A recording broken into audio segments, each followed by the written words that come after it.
Welcome to the Business Outlook Survey press conference call. My name is Catherine Dibling, Public Affairs Specialist with the Federal Reserve Bank of Philadelphia. And with me today is Mike Trebbing, Senior Economic Analyst in the Research Department. Today we will talk about what our manufacturers had to say about business activity in their plants in January. But first, Mike will give a brief summary statement. Mike? Thank you, Kathy. The indicators from our January manufacturing survey suggest that activity fell back this month from higher levels of activity that were reported in December following the aftermath of Hurricane Sandy. In particular, the diffusion indexes for change in general activity, new orders, and employment were all positive, which were all positive last month, turned slightly negative this month. The shipments index also fell but stayed slightly positive.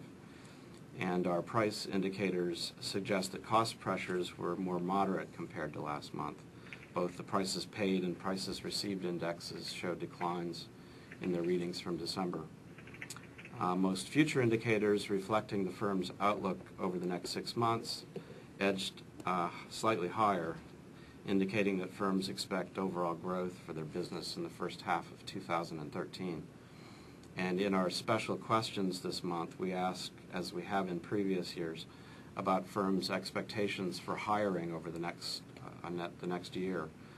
And while overall demand and the need to keep costs low were the prominent reasons for holding back hiring, uncertainty about healthcare costs and regulations were also highly ranked problems. The firms also indicated that fiscal uncertainties were having a notable role in restraining hiring plans over the next year. Thank you, Mike. Now we'll have questions from the press. Chris Reese, Reuters. So it looked like there was kind of a pretty good downturn in the employment component. Is that still Sandy related, or is it? I'm just sort of wondering what that number kind of says to you.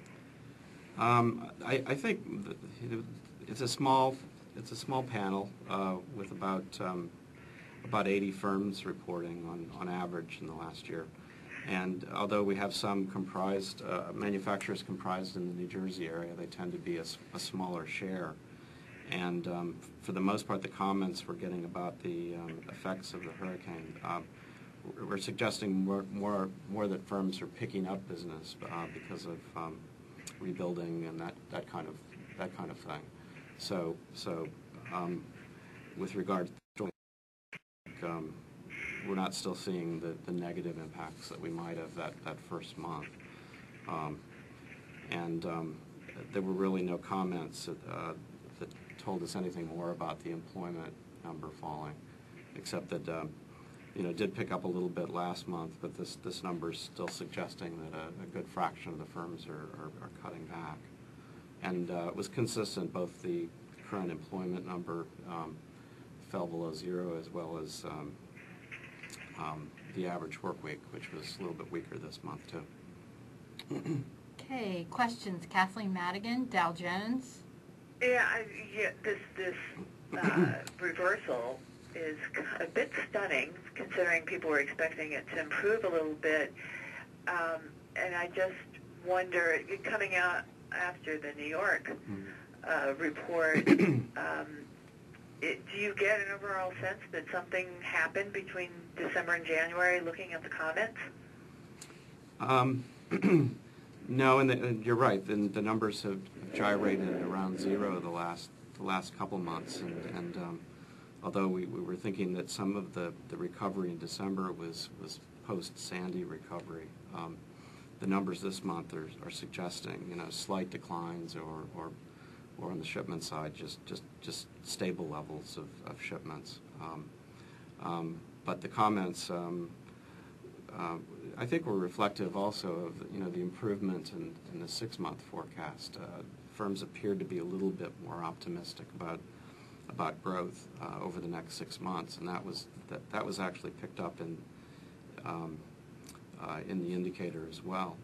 Although many of our comments that we received this month really had to do with the special questions, where we focused their attention on these other factors, including the fiscal deliberations and things that were restraining hiring. So a lot of the comments were targeted to that rather than the appraisal of activity just changed from December. Okay, questions. Katie Etter, New NJ Biz. Yes.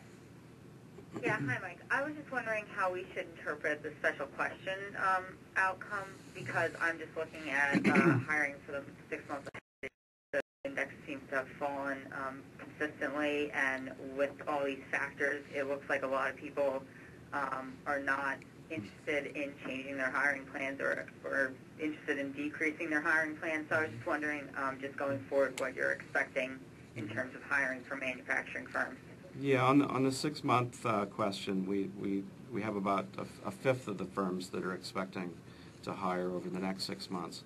The focus of the special question, however, was over the horizon of the next year, and we asked in particular what factors were the most important in restraining hiring, which was presented in the special question results. We were asked them, a series of factors. We were asking them to rank them as the most important, second most important, and third most important, and then we had them ranked in the categories of most, second, and third, and also which factors were cited in that top three list. And as we have had in past year at least, the expected slow sales growth was the most important factor that was mentioned by the firms.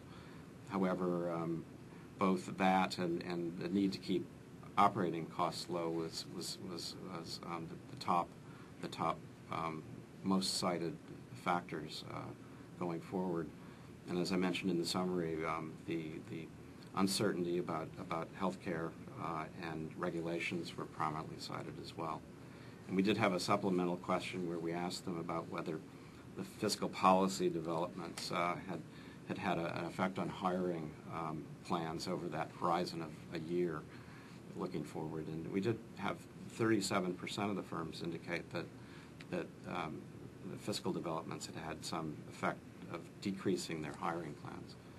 And we had many comments that gave examples or addressed these other factors as well, as you might imagine. Okay. Questions. Mike Armstrong, Philadelphia Inquirer. Mike, I know that you tend to ask these special questions at least annually, or perhaps even more than that. Did you ask something similar last year or the previous year? And in looking at the responses, has there been an appreciable change in what's more important in the factors restraining hiring? Yes, we've asked the exact same question in January of the last 2 years, so we have three years of comparison. In general, the top two again were this slow sales growth and the need to keep the top ranked or the most frequently mentioned factor.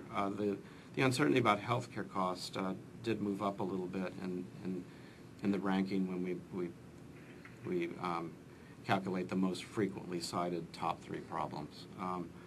But in general, the regulatory and uncertainty factors were similarly ranked last year and the year before, and a slight lessening of the need to find, or the inability to find skilled workers, although that was still I think in the top 5.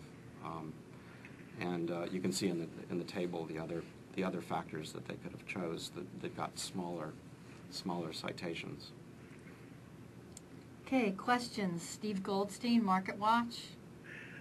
Yeah, I just wonder maybe you can help talk me through how the current activity is at negative 5.8, but the future one's at 29.2. Why there's such a big spread between the two? And it just, I know you've sort of touched on this, but how much of this do you think that the negative reading in January is just the,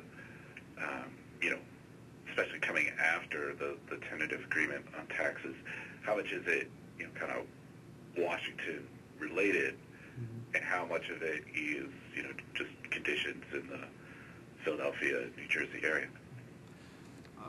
It's hard to tell. I mean, we know from conversations with our firms that they really do focus on the questions as stated.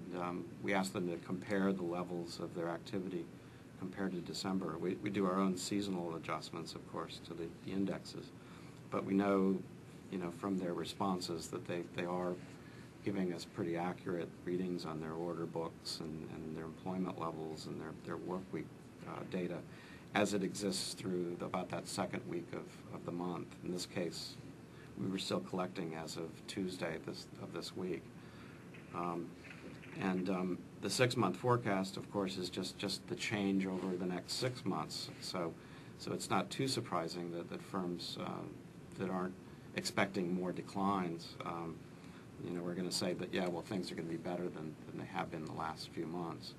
So it tells us less about the direction of change, and perhaps they're appreciating or depreciating expectations for growth.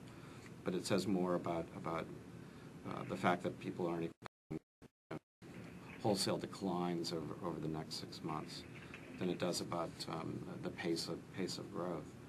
So the current numbers are showing, almost nearly flat activity this month, which I think is really the story. Okay. Mm-hmm. Okay, follow-up questions. Chris Reese, Reuters. I don't have anything at this time. Kathleen Madigan, Dow Jones. None for me, thanks. Katie Etter, NJ Biz. No, I'm okay. And Mike Armstrong, Philadelphia Inquirer. Just a quick housekeeping question, which is, do you do a revision to all of the annual, all the numbers for 2012, and has that already been done, or is that coming up? It has been done. We released the seasonally adjusted series last Thursday. So on I'm sorry, I missed it. on our website, you can find the summary of the impact of the seasonals on the series going back. That's why you might see a comparison with a prior month number that's slightly different Okay, thanks. from your last month's release. Okay, follow-up questions. Steve Goldstein, Market Watch. Oh, okay, thank you. Okay, thank you. Thanks, Pat. You've just been watching January's Business Outlook Survey press conference call. My name is Catherine Dibbling, Public Affairs Specialist with the Federal Reserve Bank of Philadelphia. And with me today has been Mike Trebbing, Senior Economic Analyst, also with the bank. Look for February's survey at 10 a.m. on Thursday, February 21st, 2013.